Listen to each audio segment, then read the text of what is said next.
वो कौन सा अवतार था जिसमें भगवान विष्णु को अपनी ही माता का वध करना पड़ा। इस कहानी को जानने के लिए हमें चलना पड़ेगा समय के पीछे, यानी कि त्रेता काल में।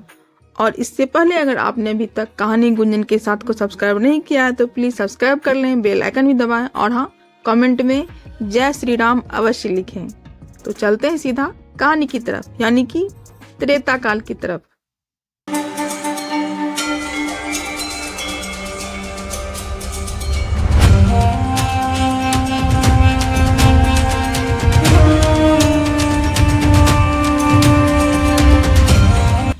पौराणिक शास्त्रों के अनुसार भगवान विष्णु का 6वां अवतार श्री परशुराम अवतार है।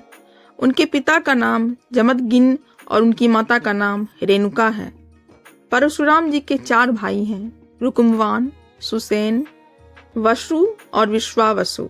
परशुराम का जन्म ऋषि मुनियों की रक्षा के लिए हुआ है और वो चिरंजीवी हैं। ऐसा कहा जाता है कि परशुराम जी ने द्वापर काल के बहुत बड़े बड़े योद्धाओं जैसे भीष्म पितामह, द्रोणाचार्य, कर्ण जैसे योद्धाओं को उन्होंने शिक्षा दी थी और वो इंतजार कर रहे हैं कल्कि भगवान का। और कहा जाता है कि कल्कि भगवान के गुरु भी परशुराम जी ही होंगे। परशुराम जी बहुत ही क्रोधी स्वभाव के हैं।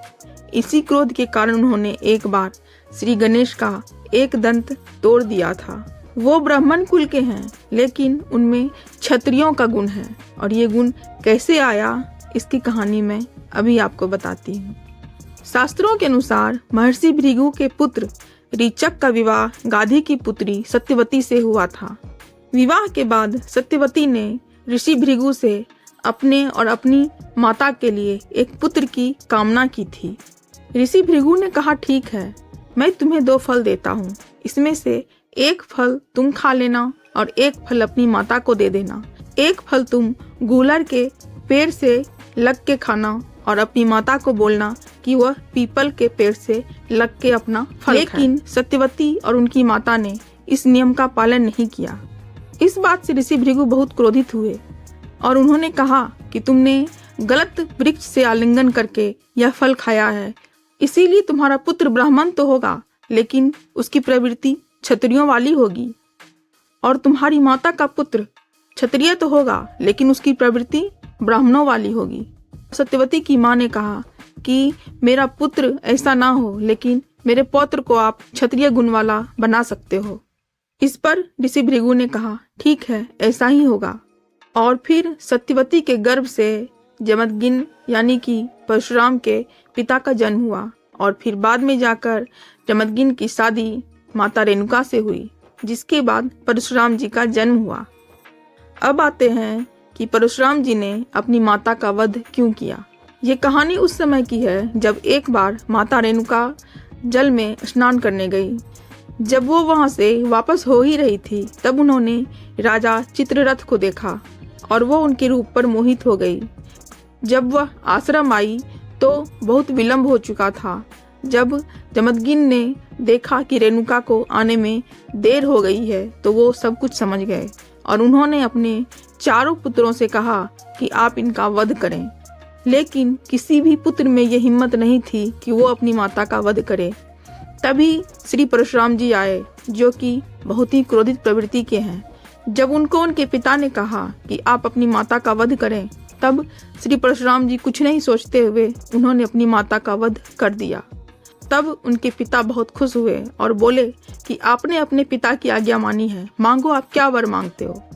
तब श्री परशुराम जी ने कहा कि आप मुझे 3 वर दें।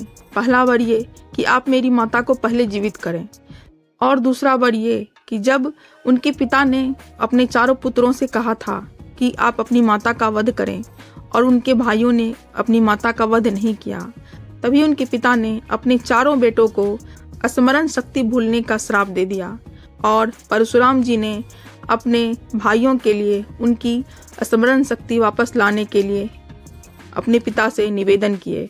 और तीसरा वर परशुराम जी ने ये मांगा कि आप मुझे वर दें कि मैं इसी तरह अपना कर्तव्य निभाता रहूं।